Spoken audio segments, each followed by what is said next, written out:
This Monday, we have a full moon in Leo. So, our full moon is all about illuminating, releasing, and letting go. So, it is our second full moon for this year so far. And it takes place when the sun and the moon are opposite sides of the zodiac wheel this time.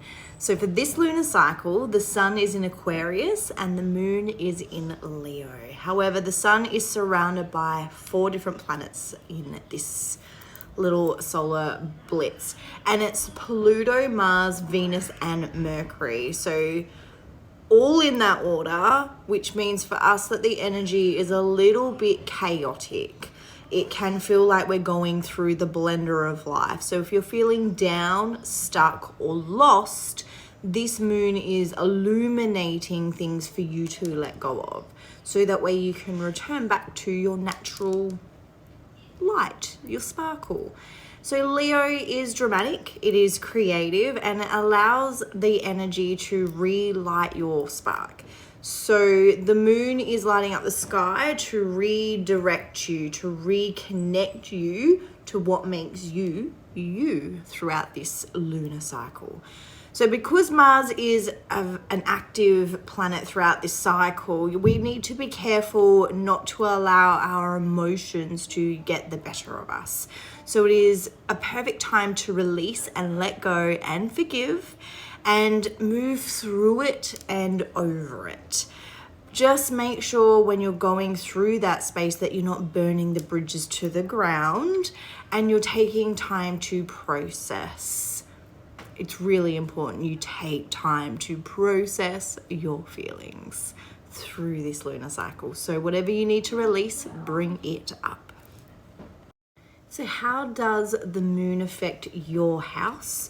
So your star sign, whether that's your sun, moon, or rising. So if you are Leo in that space, it is in your first house, which means it's a time to have a look in the mirror throughout this lunar cycle. The energy here highlights how you want to show up in the world and what needs to change in order for you to be able to achieve those goals and to be authentic about who you want to be in this new year.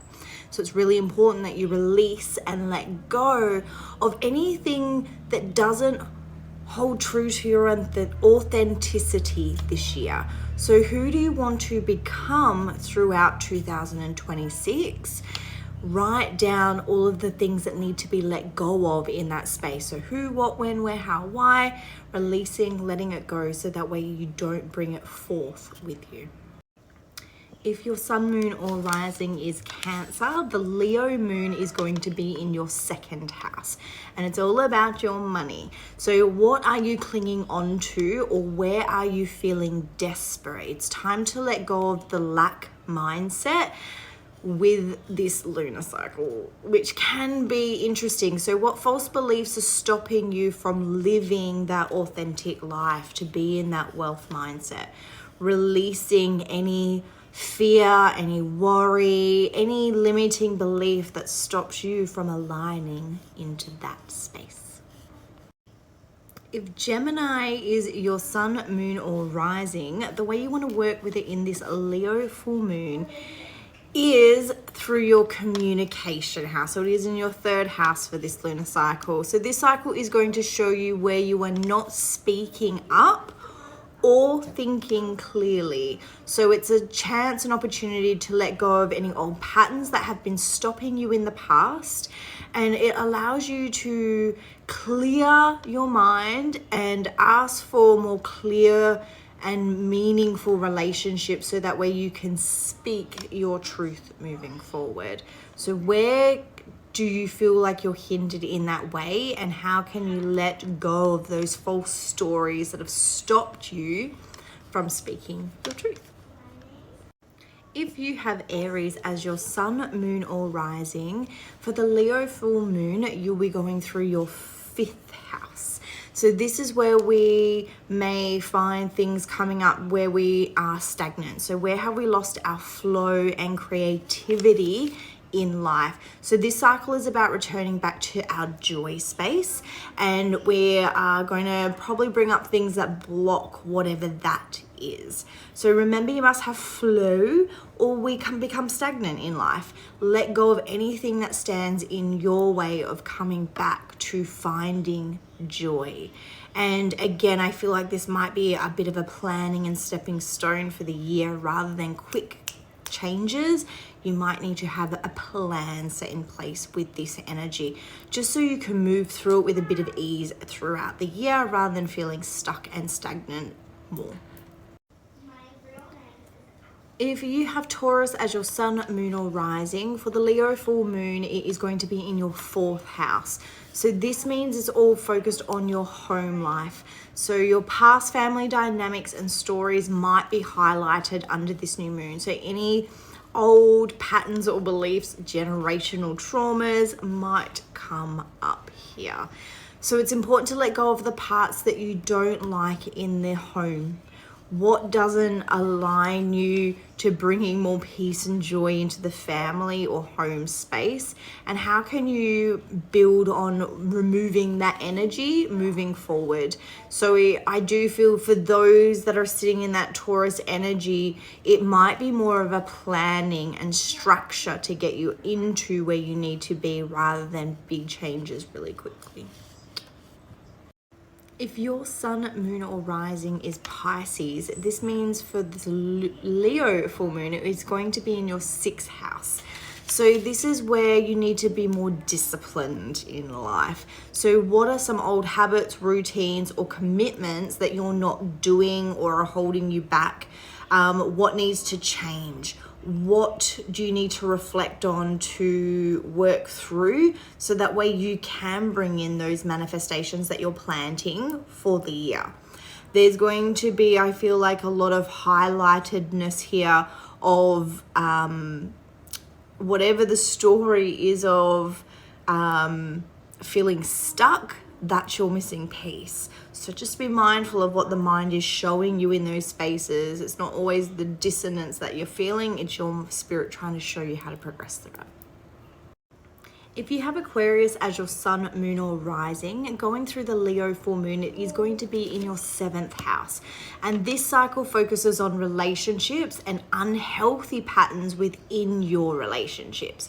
So it is a time to release and let go of anything that no longer works for you in that space. So what relationships need more balance, more flexibility, or more transparency?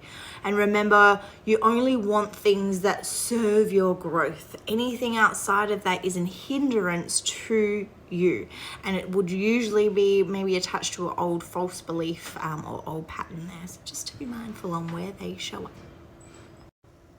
If you have Capricorn as your sun, moon, or rising, as we go through the Leo full moon, it will show up in your 8th house, which means it's going to take you on a bit of a deep dive of your intimate shadows within this cycle.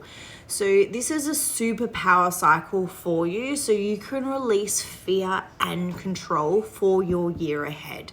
What are you holding on to that is blocking your manifestations? What is the fear that is holding you in this old belief system?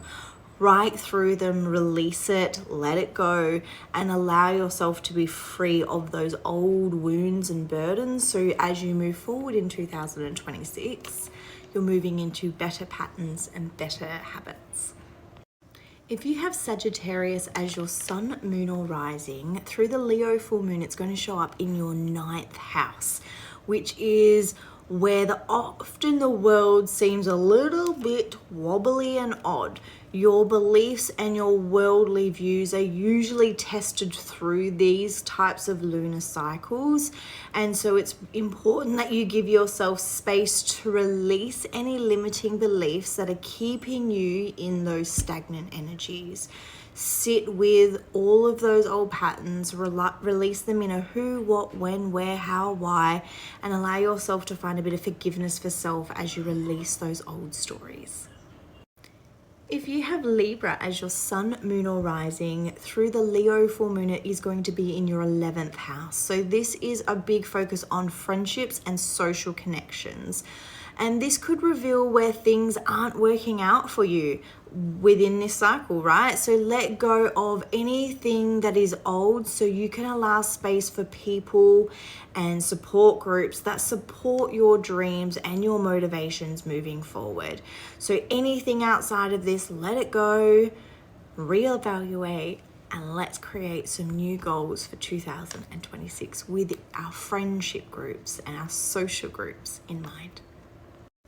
If you have Scorpio as your sun, moon, or rising, for the Leo full moon, it's going to show up in your 10th house. So your 10th house is focused on your career and how the public view you and how in focus you are with that cycle in particular. So it is important that you let go of any old goals or dreams that do not align with what you are needing right now. It's okay that they didn't manifest. It's just not where you're meant to be. It's the perfect moment for a realignment, a readjustment, or a pivot kind of energy. So allow yourself to dive into the emotions of what is holding you back so you can move forward throughout 2026. If you have Virgo as your sun, moon, or rising, through the Leo full moon, it is going to show up in your 12th house. This is going to highlight any hidden fears that you might have throughout this lunar cycle. So any limiting beliefs and any spiritual issues could be a little bit wobbly throughout this energy. It is a chance to release and let go and move through what no longer works for you. And then you can release the trauma or the fear that is attached to it so you can make way for a bit more inner peace moving forward. If you're having trouble with this, reach out to someone who can help you move through those so you're not stuck in your head and your false beliefs, or write them out: who, what, when, where, how, why. Get the stories out of the mind so you can move forward through 2026.